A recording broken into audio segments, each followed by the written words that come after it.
Yesterday we woke up to a winter wonderland. Today, not so much. It's all melting, it's turning to slush, it's not that pretty. But this week we've been tackling one of the biggest challenges when renovating an old house, uneven floors. And the pub has definitely challenged us with that. But it's also been continuing its transformation. I'm excited to show you where we've got to. And I'm gonna update you on our 12 days of Christmas at the Manor. So let's get inside, it's cold out here, and I'll show you what we've been up to this week. You've probably heard people say that when you're renovating an old house, you start a job and then you discover another job that needs to be done before the first job. And it is so true, because the floor in the pub here has really thrown us some challenges. We started putting down the floor, as you saw, over the last couple of weeks. But on this side of the room, the floor we discovered was so uneven that it needed to be leveled before we could actually put the flooring down. And the biggest challenge to start with is finding the places that are uneven, because it's not all uneven everywhere. So Stephen has been figuring out where the patches are that need to be filled, and then we've been using leveling compound to pour into those areas to even out the floor so that we can actually put down the flooring.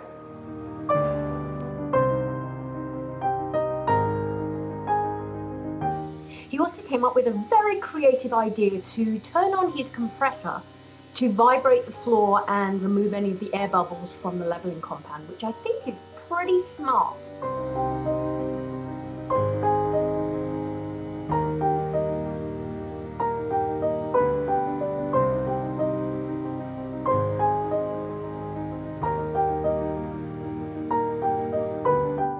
So with the leveling compound now dry and the floor patched and hopefully level, we can now start laying the floor.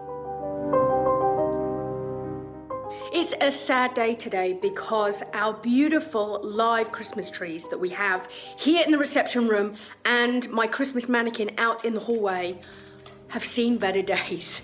They have now got more needles on the floor than they actually do on the tree. And that is never good. So they have done really well. And that's the big disadvantage of putting Christmas trees up so early. Obviously we did that for the Christmas market, but by the time you get to Christmas, they've had their day. And this one particularly behind me here, it's got way more needles on the floor than it's actually got on branches. And my theory is that I've been willing them to last till Christmas, but they're not gonna make it, because I don't think having a needleless branch Christmas tree with no needles and just sticks at Christmas is not really in the Christmas spirit. So I think they're gonna have to go, and I'm really sad because it's so beautiful, but I haven't yet learnt the trick to getting them to last longer. If you know a trick or a tip for getting your Christmas trees to last longer inside, let me know. Obviously watering is one big factor, but if you have any other tricks or tips, let me know. I'd love to know, because we bring so many live trees into the Manor for Christmas, and I'm always trying to get them to last as long as possible.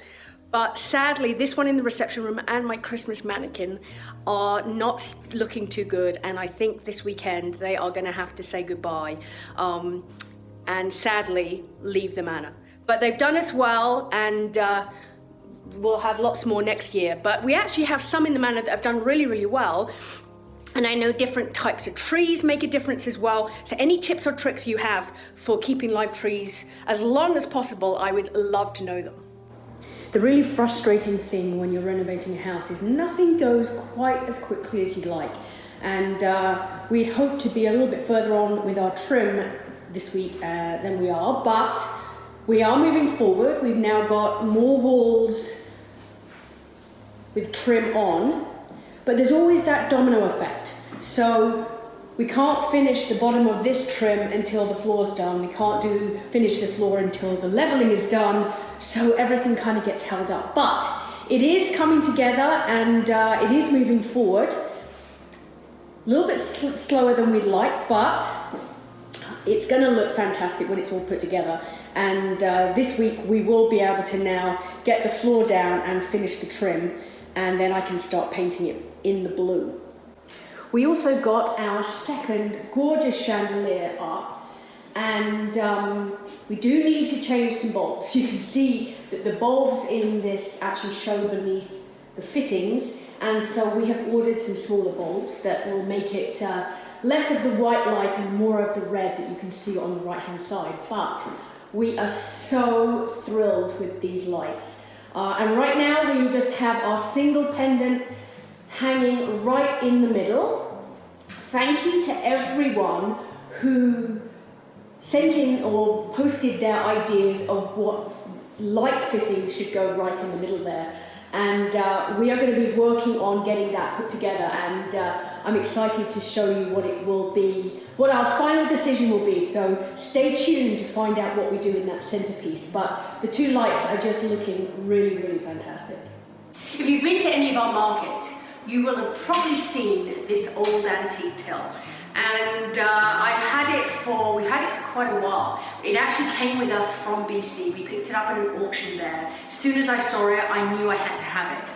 And I have been trying to figure out a place, a home for it, ever since we moved into the manor. It is so big and it is so heavy that once it has its new home, it's never moving.